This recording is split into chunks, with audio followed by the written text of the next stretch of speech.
A União das Casas Espíritas da Zona Norte apresenta O Espiritismo está no ar, um programa que anuncia, esclarece e consola.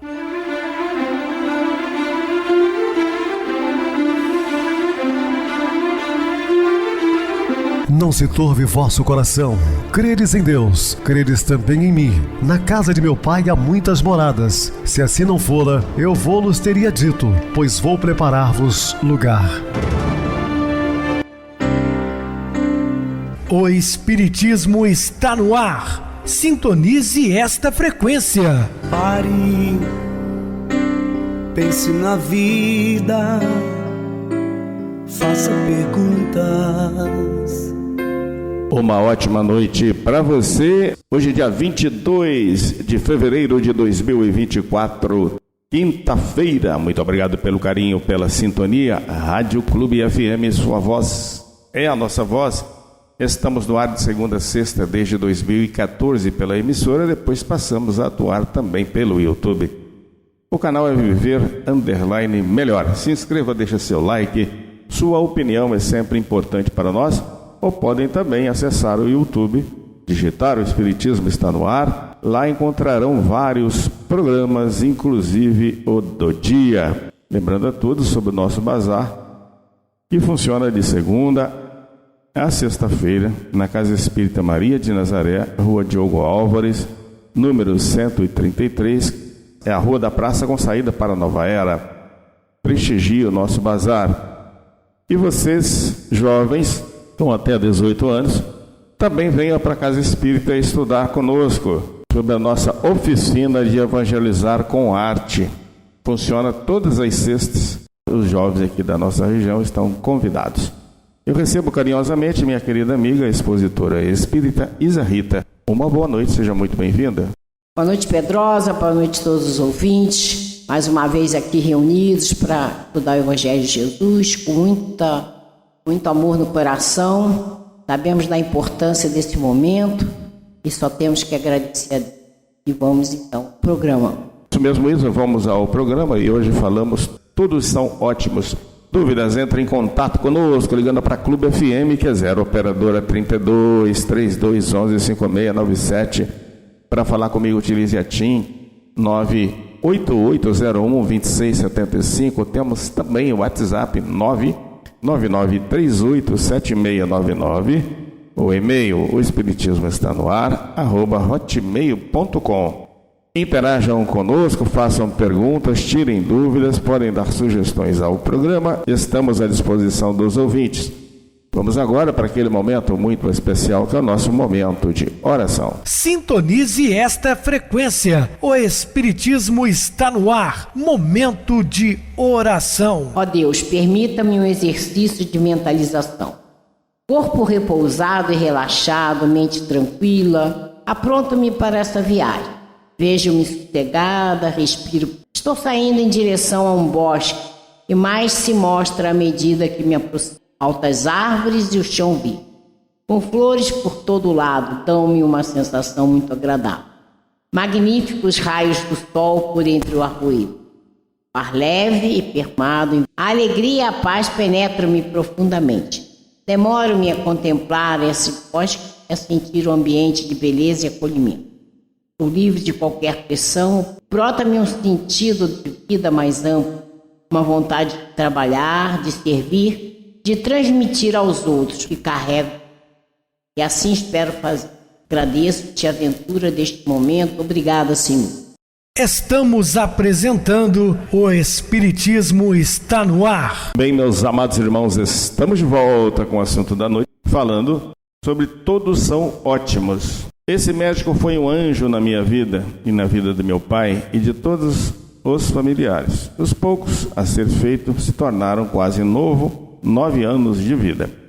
A fé e o otimismo de papai ao lado de intermediários do Cristo, em forma de médicos e enfermeiros, nos proporcionaram mais tempo ao lado do meu genitor, que tanto ensinou a todos nós com sua alegria de viver, mesmo diante das adversidades. Então nós estamos falando aqui sobre Rafael Lavarini, ele que teve a oportunidade de trabalhar ao lado do pai nas reuniões medianímicas, onde existiam vários médicos espirituais trabalhando incansavelmente. Enfrentou 3 cirurgias muito delicadas para a remoção tumoral em região delicada do encéfalo, quimioterapias, radiocirurgias, 3 intervenções no coração, 2 AVCs, diversas convulsões e meses de internação, sem falar dos 43 comprimidos que ingeria todos os dias e das 6 aplicações de insulina. A maior e única reclamação feita por ele em todo esse período, em que muitas vezes, devido à dor tão aguda na cabeça, ficava semanas sem conseguir conciliar o sono, quando, já no hospital municipal de nossa cidade, disse à minha mãe: "Que luta a nossa, meu amor! Aqueles que permanecem trabalhando felizes e resignados ante a adversidade são os prediletos de Jesus." Papai foi um grande exemplo a todos nós, sem dúvidas, mas o seu mérito está relacionado às oportunidades que teve para testemunhar sua fé. Nunca faltou o alimento, o tratamento médico, os medicamentos e o leito, as possibilidades de cirurgias e, em especial, o Evangelho. Diante de todas essas bênçãos que a nossa família recebeu, o papai trabalhou muito. Ele acreditava nos propósitos do alto a seu respeito, fé intelectual, e não deixava de servir, ainda que seu corpo físico não permitisse estar no trabalho profissional todos os dias. Em tempo integral, ele trabalhava sempre, pois o trabalho é toda a ocupação útil. Então, meus amigos, meus irmãos, nós tínhamos aqui na Casa Espírita essa mensagem fixada bem na frente: toda ocupação útil é trabalho. Portanto, o otimismo é uma forma de serviço, assim como a alegria que espalha com todos os que partilham de sua existência. No entanto, há muitos irmãos com o potencial de fé, pois esta é inerente a todos, e não conseguem desenvolvê-la por estarem privados de oportunidades sociais. Então, essas oportunidades sociais a gente deve dar a todos, e auxiliar aqueles que estão com dificuldades. Nossos irmãos que passam pelo cárcere são exemplo dessa falta de uma segunda chance, diante da indiferença social a eles. Claro que a gente tem que fazer certas ressalvas, Tem exceções, tem espíritos muito endurecidos, que já vêm de encarnações anteriores, mas também tem muitos que gostariam de ter uma nova chance. Arrependeram-se do que fizeram e às vezes não são dadas, a eles. E isso não é culpa de Deus, mas dos homens que precisam se mobilizar uns pelos outros. Ao meu pai não faltaram recursos nem amigos e familiares para que ele pudesse testemunhar a própria fé. O profeta Isaías, do qual considero o profeta crístico, pois nenhum outro sentiu tanto a aproximação de Jesus, ainda que houvesse reencarnado na terra cerca de 8 séculos antes da vinda do Mestre, nos afirma sobre o Salvador: era desprezado e o mais rejeitado entre os homens, homem de dores e experimentando nos trabalhos, e como um de quem os homens escondiam o rosto, era desprezado e não fizemos dele caso algum. Isaías capítulo 53, versículo 3. Então Isaías já fazia essa premonição, da vinda do Cristo, explicava com detalhes como seria a não aceitação, inclusive, por parte do próprio povo de sua raça. Paulo de Tarso escreve da seguinte forma: consegue demonstrar a quão feliz estava com as ações caritativas de Filemão, além de ter grande gozo na postura do amigo. Paulo se sentia consolado, pois enquanto o verdadeiro cristão compreendia a importância de haver outros irmãos que estavam sendo intermediários dos santos na terra, enxugando também lágrimas dos sofredores. Possível não se lembrar de um pequeno trecho na oração de Francisco de Assis que ficou imortalizada na história da cristandade: Senhor, fazei de mim um instrumento de vossa paz. Quão profundo é isso e importante, não é? Utiliza-nos como instrumento da vossa paz.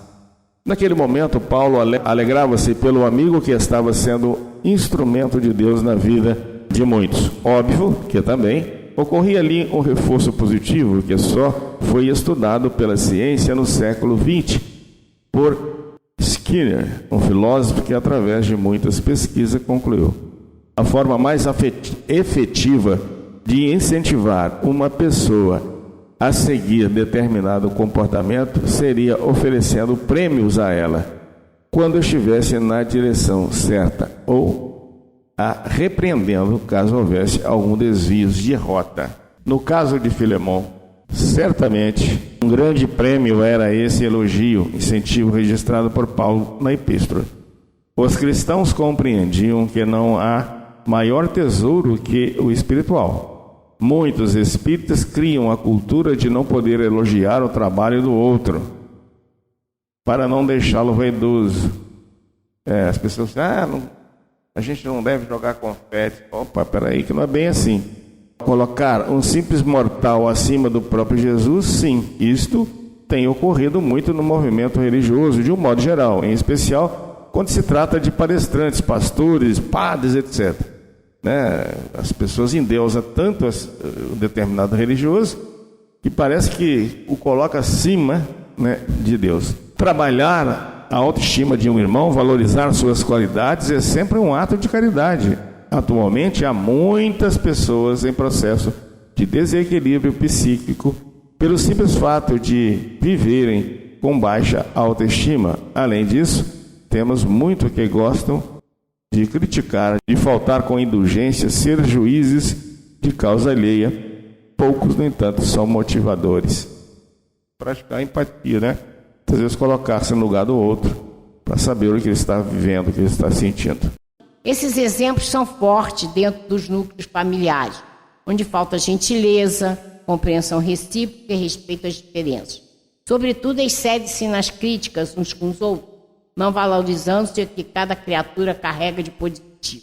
E a gente lembra então de Emmanuel, que ele diz que a caridade começa em casa, que a gente tem que entender, estamos numa família consanguínea, com a grande oportunidade de exercer tudo aquilo que nós precisamos para crescer espiritualmente. Então, é dentro do convívio familiar que a gente tem que estar ali convivendo com as pessoas, porque eu posso estar na rua e vejo uma pessoa, um desafeto. Eu vou explicar por que desafeto e não inimigo. Por quê?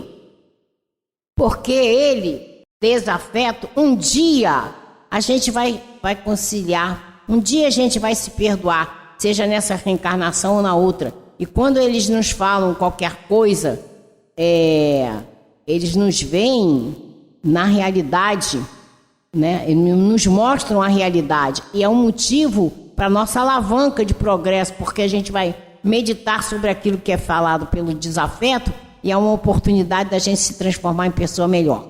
Então, voltando, eu estou andando na rua, vejo um desafeto, posso dar meia volta, eu vou ver e não encontrar com aquela pessoa. Mas dentro da família, eu vou ter que pelo menos civilizadamente dar um bom dia, conviver no almoço, no café da manhã. Então é a oportunidade de quê? Nos transformarmos em pessoas melhores. Então, aí nós vamos fazer o exercício da gentileza, E de não...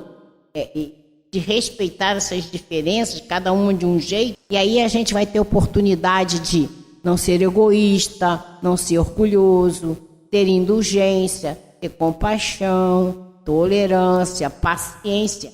E é isso que aí nós vamos valorizar cada um dentro do nosso lar, enxergá-lo na sua realidade, mas com a oportunidade de harmonização, um perdão, harmonizar e principalmente instalar o amor, Então vale ressaltar que até mesmo o elogio, a motivação precisa respeitar o bom senso.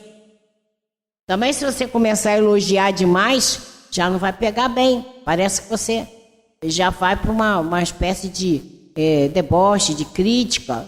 Tudo tem sua medida, Simão Pedro, na obra sempre citada de Paulo Estevam, em conversa com ainda Saulo de Tarso, que havia acabado de se converter ao cristianismo, ele afirmou: a melhor posição da vida é a do equilíbrio.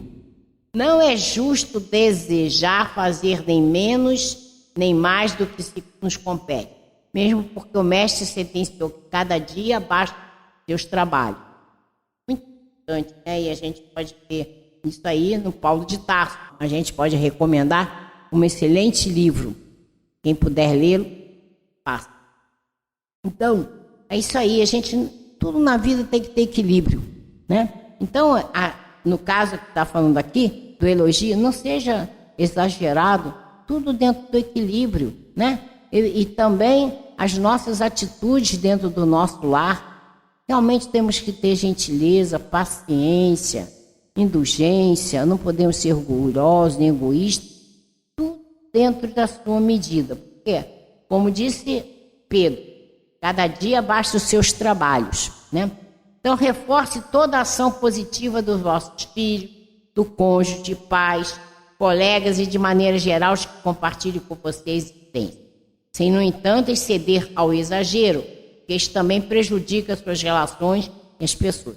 Aí, às vezes, um elogio a mais, né, pode fazer com que a pessoa se sinta, né, vai lá tocar no orgulho exacerbado, aí a pessoa sai da linha. Em vez de estar, vamos dizer, cumprindo a sua tarefa, ela vai se exceder, porque aí, né, às vezes, o exagero leva a esse tipo de atitude.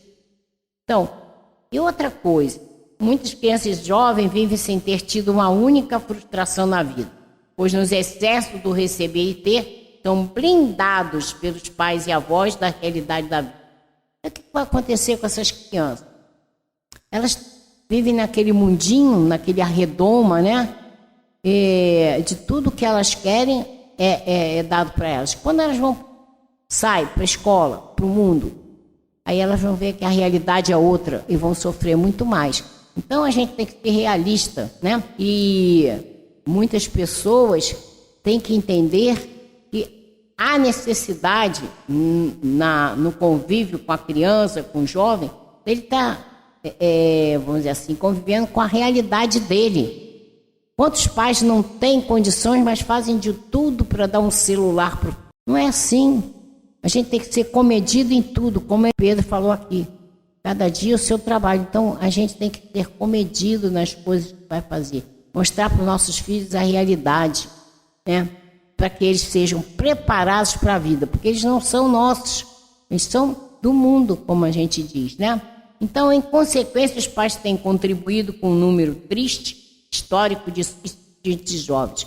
Porque eles vivem no redoma. Depois chega lá fora, a vida não é assim, ele vai estar acostumado, tudo que ele quer está na mão dele, e quando não tiver, se frustra, chega a um ponto de insatisfação tal, ele possa realmente procurar né?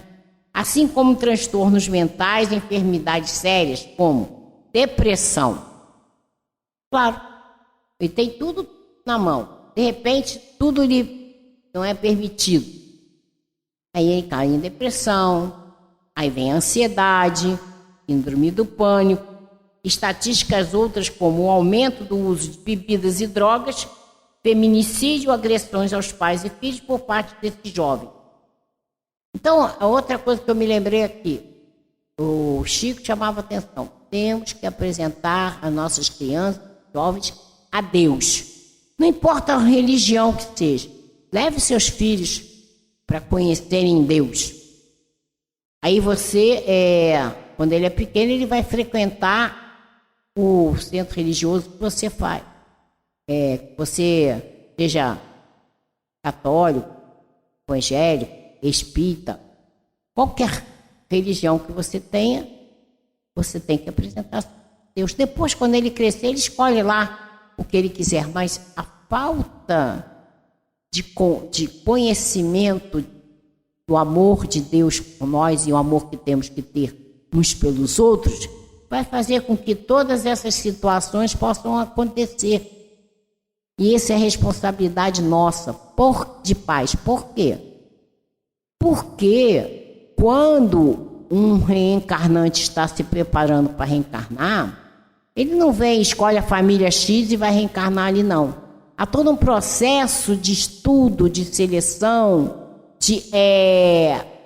para que ele possa ser aceito numa família Quando os pais estão para receber um reencarnado, eles, ao dormirem, o espírito vai na espiritualidade e há uma reunião entre os pais que vão receber e aquele que vai ser aceito na família.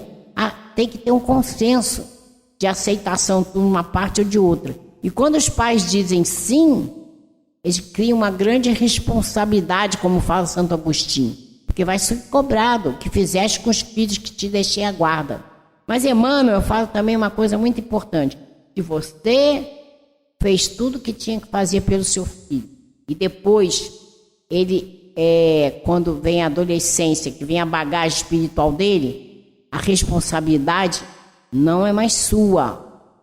Você fez o que tinha que fazer. Então, se deu errado, você não pode se culpar. E tem até a chance que numa próxima reencarnação você aceite aquele reencarnante para continuar seu trabalho. Mas se você fez tudo o que tinha que fazer, fique sossegado.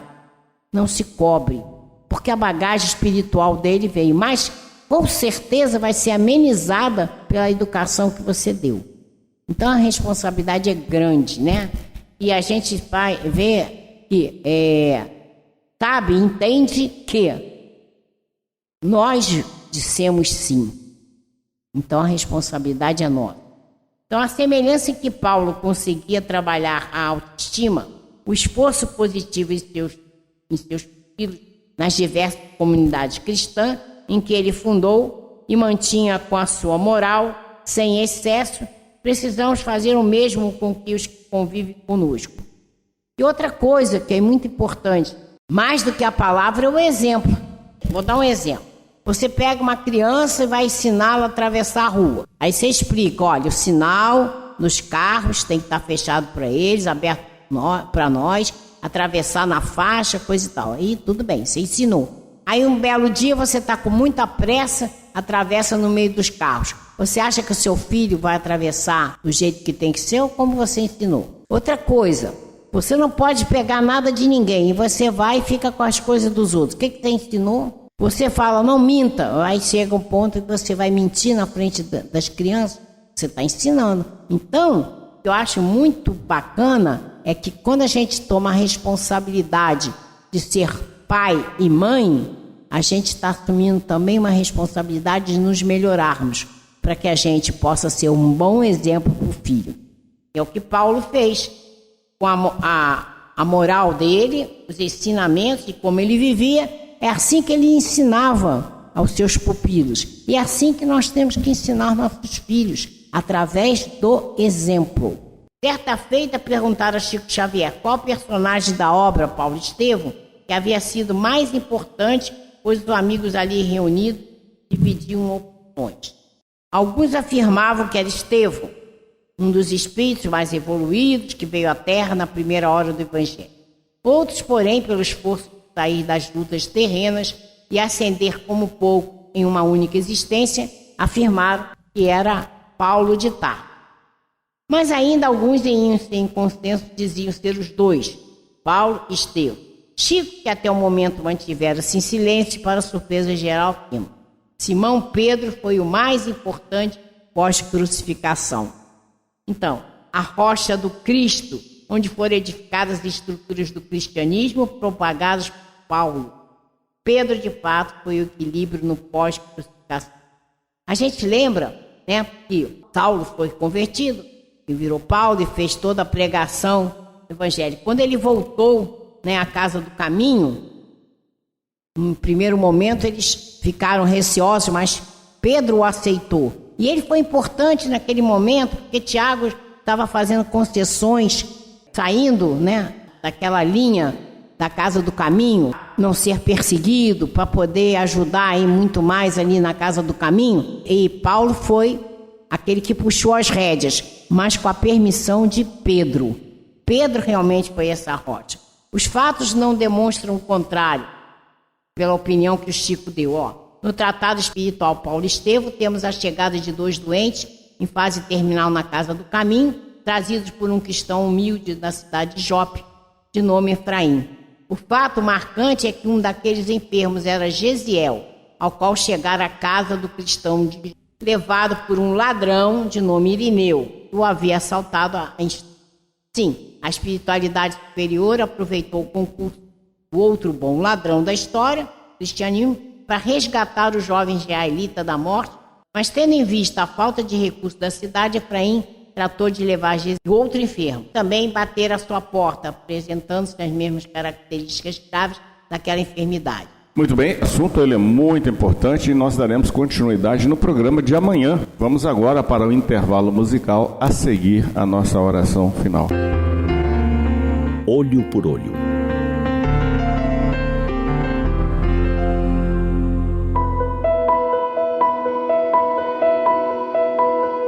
Descoberto em 1901 por um arqueólogo francês, o Código de Hammurabi encontra-se exposto no Museu do Louvre, em Paris. Hammurabi, rei da Babilônia no século XVIII, antes da era cristã, é autor de 282 leis, baseadas na Lei de Talião, que punia o malfeitor ou o criminoso de forma semelhante ao mal cometido. Olho por olho, dente por dente, era a base de qualquer justiça à época. Se uma pessoa arrombar a casa alheia, deverá ser condenada à morte e ser enterrada na parte da frente do local do arrombamento. Se alguém acusa o outro, mas não pode prová-lo, o acusador será morto, e assim por diante. Dura lei, dos tempos de barbárie, vigorou em épocas diferentes. Épocas de necessidade de rigidez absurda para se manter o mínimo controle entre as relações numa sociedade.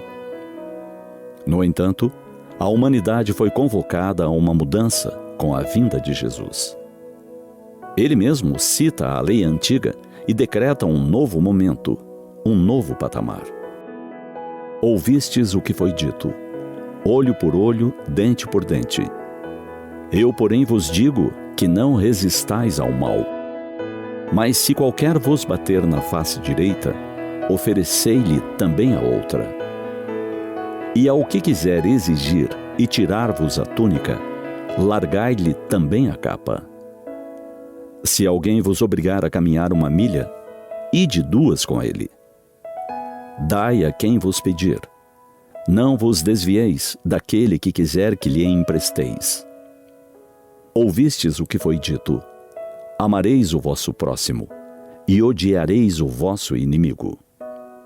Eu, porém, vos digo, amai a vossos inimigos, bendizei os que vos maldizem, fazei bem aos que vos odeiam, e orai pelos que vos maltratam e vos perseguem.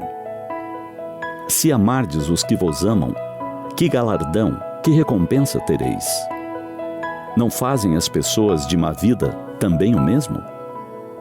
Sede vós, pois, perfeitos, como é perfeito o vosso Pai que está nos céus.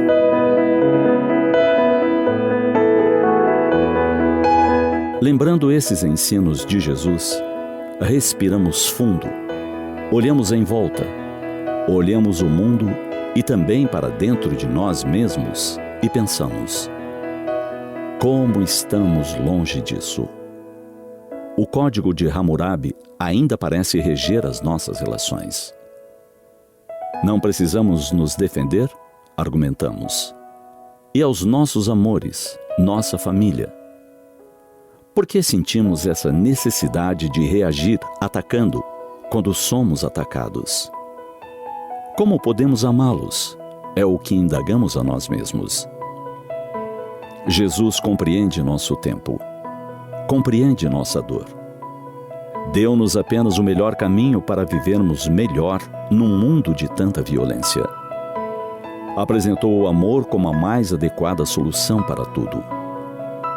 A vingança não cura, a vingança não resolve.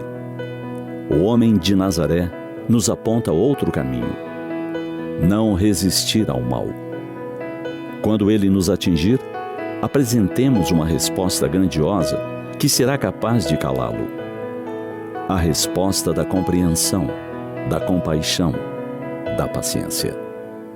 Enquanto o olho por olho só alimenta a fogueira com mais combustível, ou, como também disse Gandhi, apenas faz o mundo todo cego. A proposta de Jesus é bem mais inteligente. Estudemos Jesus. Entendamos o que ele quis dizer ao nos propor amar os inimigos, não resistir ao mal, ou mesmo apresentar a outra face. Só a proposta do Mestre pode nos dar alento em dias tão difíceis como esses que atravessamos.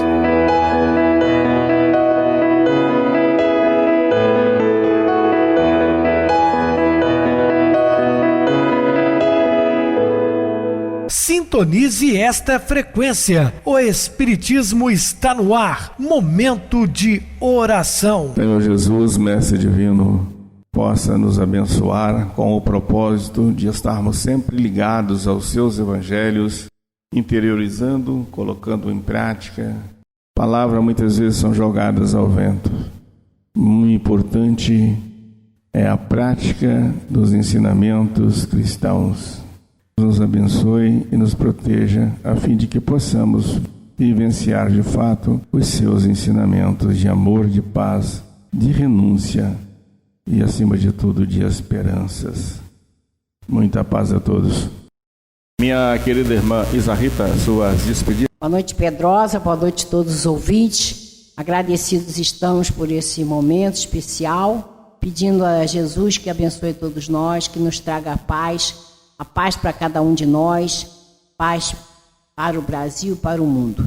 E até amanhã, se Deus quiser. Boa noite para vocês, muito obrigado pelo apoio aqui no programa. Boa noite também a todos os amados irmãos ouvintes do YouTube, internautas do Brasil, do exterior, nossos irmãos da Zona Norte e de Juiz de Fora que nos acompanham com a rádio local 87,9 Rádio Clube FM. Continuem ligados, ouvindo a nossa próxima atração, o programa Batidão com o DJ Tico, a seguir na voz de Ailton Moreno, Encontro Central. Boa noite a todos e até amanhã, se Deus quiser.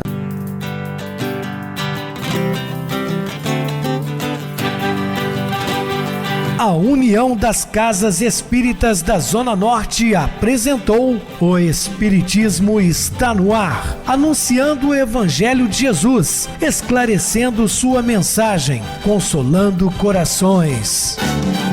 Olhe pro céu e descubra imagens de luz. Se tem Jesus, o amor todo que Deus te deu. Pense no bem, no melhor em que pode fazer.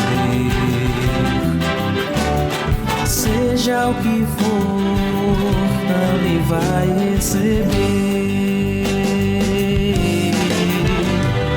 De coração, ajude-me, irmão, a caridade é o caminho do amor.